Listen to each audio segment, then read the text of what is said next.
verdadeira lembrança das verdades de Deus nos fortalece na fé e nos prepara para a eternidade.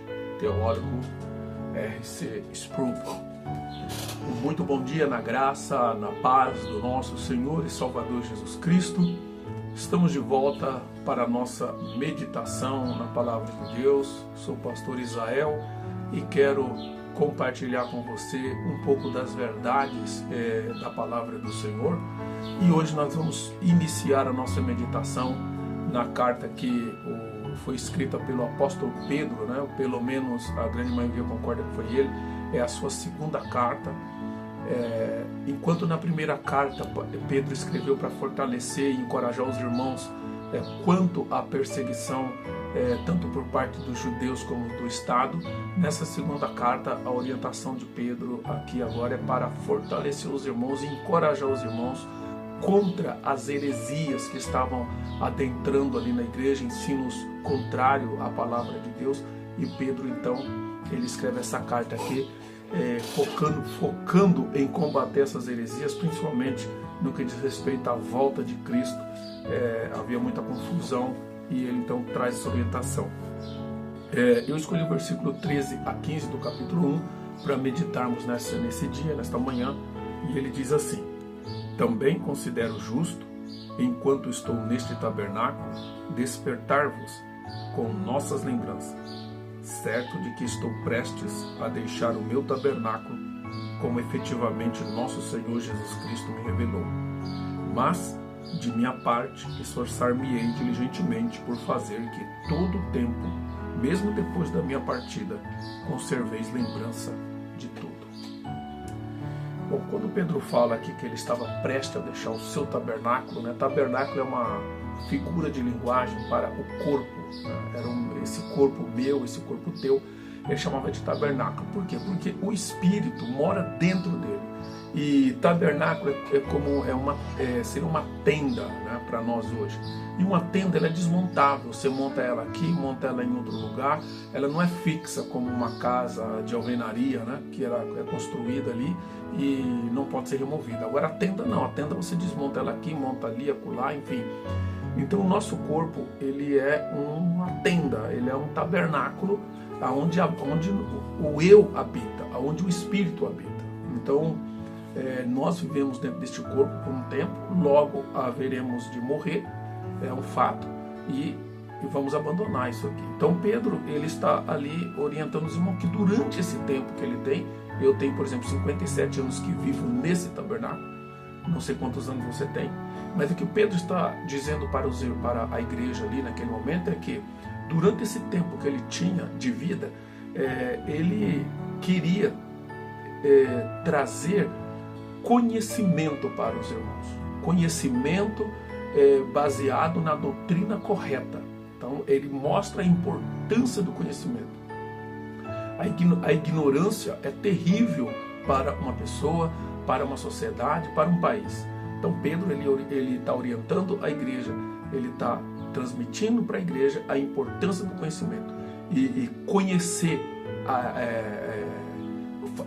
mas também ter o conhecimento correto, conhecer a doutrina certa, para quando aparecer uma doutrina errada, você saiba, né, ou a pessoa soubesse o que é.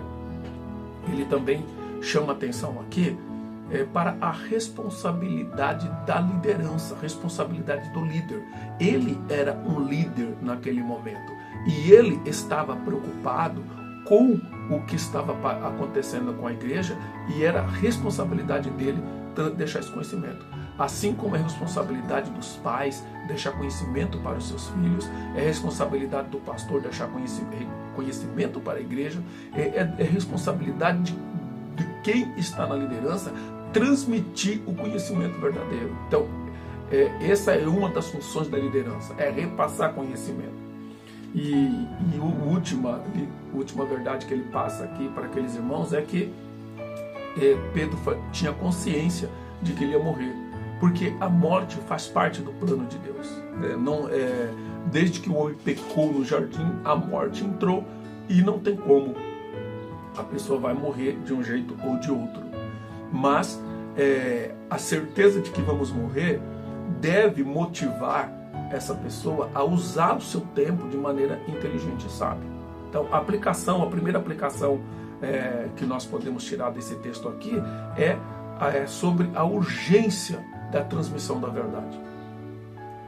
Urgência na transmissão da verdade. Que verdade, pastor? Eis a questão. Muito se fala hoje, nesse momento pós-moderno que nós estamos vivendo, se fala em verdade relativa. O que significa isso? Que aquilo que eu acredito como verdade, você não é obrigado a acreditar. Aquilo que você acredita como verdade, eu não preciso acreditar. Cada um tem a sua verdade. Isso é verdade relativa. E eu posso dizer para você que a verdade relativa é uma invenção, é uma artimanha do diabo para enganar as pessoas. É urgente, existe uma verdade. Jesus disse: eu sou o caminho, a verdade e a vida. Só existe uma verdade, e essa verdade é Jesus Cristo. Essa verdade é Deus. E nós precisamos urgência na transmissão dessa verdade. Precisamos transmitir esta verdade com esse senso de urgência, porque as pessoas estão enganadas. Elas estão achando que estão seguindo alguma verdade quando estão seguindo uma mentira. Então nós que conhecemos a verdade precisamos transmitir-la com urgência. A segunda coisa então, se há urgência na transmissão da verdade, nós precisamos fazer o quê? Com aqueles que já conhecem, nós precisamos lembrar das verdades de Deus. Lembrar, porque nós nos esquecemos. Uma das definições da palavra verdade na língua original dela, que se chama aletheia, uma das definições é ausência de esquecimento. Isso mesmo. A verdade é considerada ausência de esquecimento. Quando essa pessoa fala a verdade, é porque ela não esqueceu.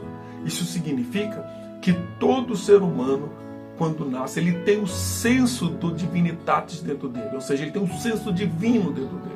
O ser humano sabe o que é verdade quando ele ouve essa verdade, mas essa verdade está obscurecida por causa do pecado. E quando essa verdade é falada, essa pessoa vai lembrar da verdade e ela vai então servir ao Senhor. Então, lembranças da verdade de Deus. Para o cristão, nós precisamos estudar a palavra de Deus, precisamos orar, meditar, frequentar culto de ensino, precisamos estar constantemente sendo lembrados, porque o inimigo ele vai usar vários entretenimentos para que você esqueça a verdade. Então, cuidado, lembre-se sempre da verdade de Deus em qualquer lugar que você esteja. Em terceiro lugar, o cristão precisa se preparar para a morte. Todos nós vamos morrer, embora ninguém queira, todos sabem que vai morrer. Agora a questão não é se você vai ou não morrer, mas é quando. A menos que Jesus Cristo volte antes, quando Paulo diz que nós teremos os nossos corpos transformados, todos teremos que passar pela morte. A grande questão é: o que você está fazendo hoje, sabendo que vai morrer? O que você faria hoje de significativo na vida de alguém para deixar uma marca boa nessa pessoa depois da sua partida? Então, se preparar para a morte significa deixar um legado para aqueles que vão ficar, para que essas pessoas, quando lembrem de mim, elas continuem na caminhada, porque eu quero encontrar elas lá na eternidade. Então é isso que você tem que pensar na tua vida, o que você está deixando de legado para a próxima geração, para as pessoas que vão ouvir falar de você depois. Hoje nós ouvimos falar muito de João Calvino, de Martinho Lutero, Agostinho de Hipona e tantos outros nomes da história da igreja que foram importantes e que deixaram legados positivos. Que essa seja a nossa missão. E por último, a responsabilidade espiritual, que todo crente tem que ter. Responsabilidade espiritual. Precisamos cultivar uma vida de espiritualidade, porque é o Espírito que fortalece É o Espírito que tem acesso a Deus. E usar o nosso corpo com sabedoria para que nós possamos comunicar essa responsabilidade espiritual. Sermos responsáveis por aquilo que nós fazemos, por aquilo que nós pensamos e por toda a nossa vida, deixando um legado positivo para os demais. Amém? Deus te abençoe. Tenha um ótimo dia. Nos vemos na próxima oportunidade. Até lá.